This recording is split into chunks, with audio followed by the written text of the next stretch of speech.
अब हम multiple columns के बारे में देखेंगे।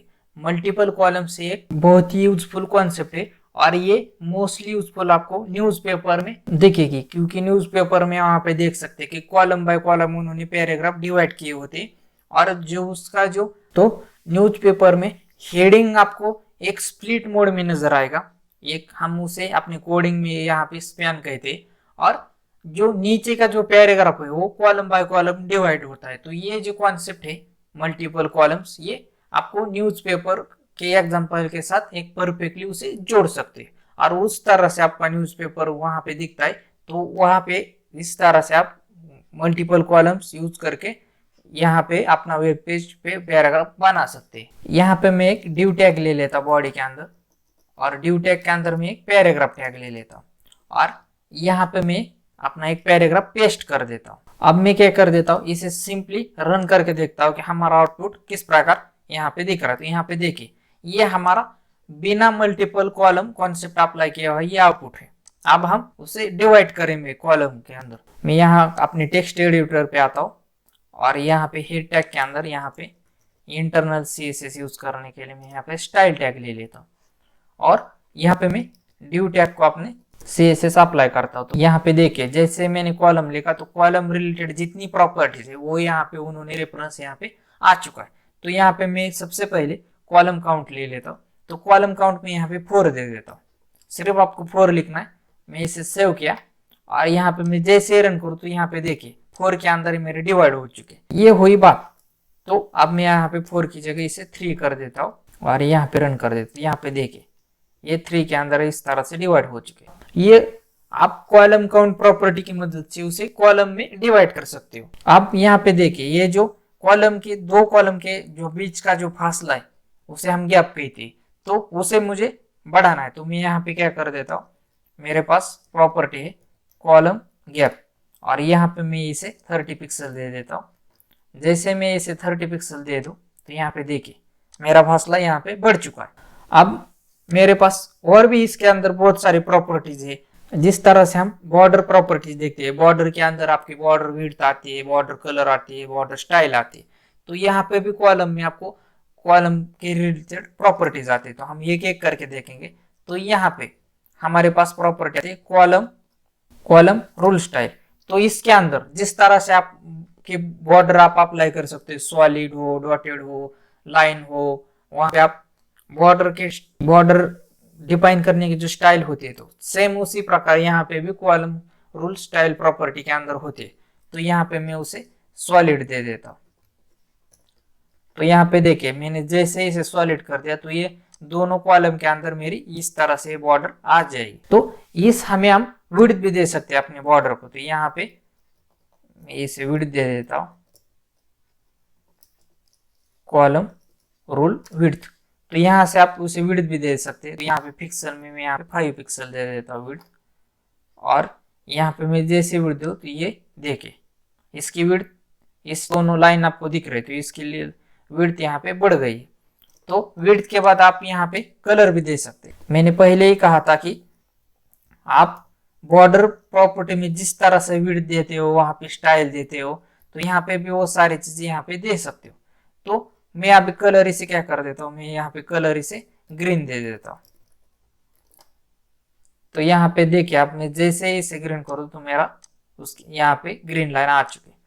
यहाँ पे देखिए यहाँ पे हमने 3 प्रॉपर्टीज यहाँ पे लिखी है, column rule style, column rule width, column rule colour.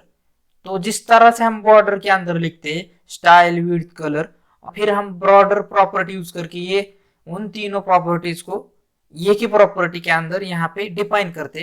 तो इस तरह से भी यहाँ पे हम कॉलम में कर सकते।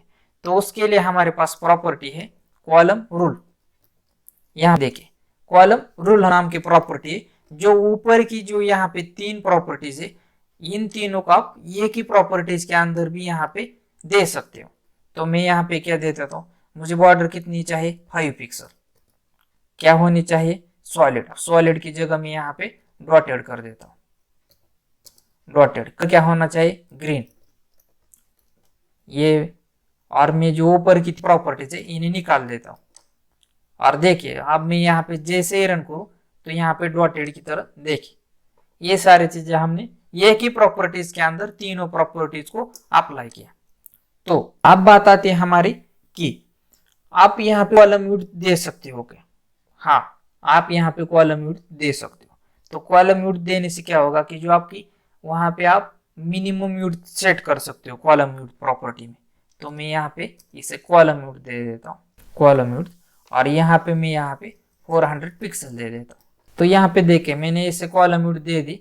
अब मैं बिना दे इसे एक बार यहाँ पे इसे रन देता हूँ और यहाँ पे मैं इसे रन कर देता हूँ। तो हमने यहाँ पे कॉलम विड्थ अप्लाई कर दिया। हमने उस प्रॉपर्टी में ये कहा कि इस विड्थ तक आते ही जो आपका पैराग्राफ है वो कंबाइन हो जाए, और उसके ऊपर जाते ही मतलब यहाँ पे 400 पिक्सल के ऊपर आपका पैराग्राफ की जो ब्राउजर की साइज है वो जाएगी, तो आपका पैराग्राफ डिवाइड बाय कॉलम होगा। तो यहाँ पे देखिए मैं ब्राउजर की विड्थ यहाँ से बढ़ा देता हूँ।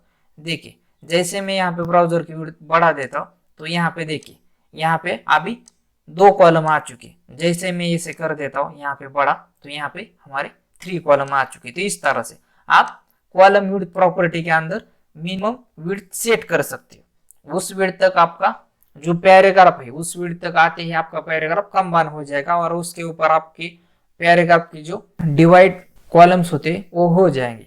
तो इस तरह से आप यहाँ पे सेट कर सकते हो। इसे देखने का एक और तरीका है, आप यहाँ पे इंस्पेक्ट मोड में जाइए, और यहाँ पे इंस्पेक्ट मोड में जाते ही आपको यहाँ से डिवाइस सिलेक्ट करना पड़ेगा। तो यहाँ पे देखिए मोटो में हमारे 2 ही कॉलम आपको नजर आएंगे। तो यहाँ से आप उसे मिनिमम विड्थ प्रॉपर्टी अपने रिक्वायरमेंट के अनुसार इसे सेट कर सकते हैं। तो ये हुई बात।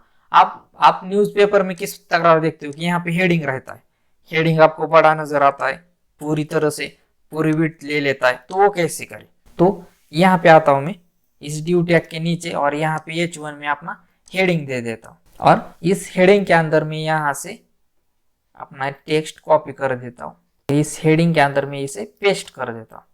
अब मैं अपने हेडिंग के लिए यहाँ पे CSS लिखता हूँ। मैं यहाँ पे H1 के लिए CSS लिखता हूँ। यहाँ पे मैं क्या देता हूँ, हमारे पास प्रॉपर्टी है कॉलम स्पैन। कॉलम स्पैन में क्या कर देता हूँ, ऑल लिख देता हूँ। जैसे मैं ऑल लिख दूँ तो यहाँ पे मैं रन कर दूँ तो जो मेरी विड्थ है, जो मेरे टाइटल की विड्थ है वो पूरी आ जाएगी। तो यहाँ पे देखिए इस तरह से यहाँ पे जो हमारा टाइटल है ये इसने एक पूरी विड्थ ले ली, और उसके नीचे का जो पैराग्राफ है हम उसे सब कंटेंट भी कहते हैं, तो उसने कॉलम बाय कॉलम यहाँ पे शेप लिए है। तो इस तरह से न्यूज़पेपर में भी यही फॉर्मेट होता है। तो यहाँ पे आप विड्थ दे सकते हो, और अपनी रिक्वायरमेंट के अनुसार आपको जितनी स्टाइल करनी है यहाँ पे आप उन CSS प्रॉपर्टीज को यहाँ पे अप्लाई कर सकते हो। तो ये हुई बात। विड्थ आपको टाइटल लेने के लिए कॉलम स्पैन ऑल नाम की प्रॉपर्टी है, और फिर आपको मल्टीपल कॉलम बनाने के लिए ऊपर हमने सारी प्रॉपर्टीज देखी है। इस तरह से आप अपने पैराग्राफ को स्टाइलिश फॉर्म में ला सकते हो। इस चैनल को सब्सक्राइब करके बेल आइकॉन हिट नहीं किया तो वीडियोस आपको मिलेंगे नहीं, और आपको बार बार ढूंढना पड़ेगा। ये ट्यूटोरियल की सीरीज आपको अच्छी लगी तो आप लाइक करें और शेयर उनको करें जिनको इस प्रकार के वीडियो से बेनिफिट हो सकता है। मेरे साथ जुड़े रहने के लिए आप सबका प्रेम पूर्वक बहुत बहुत धन्यवाद।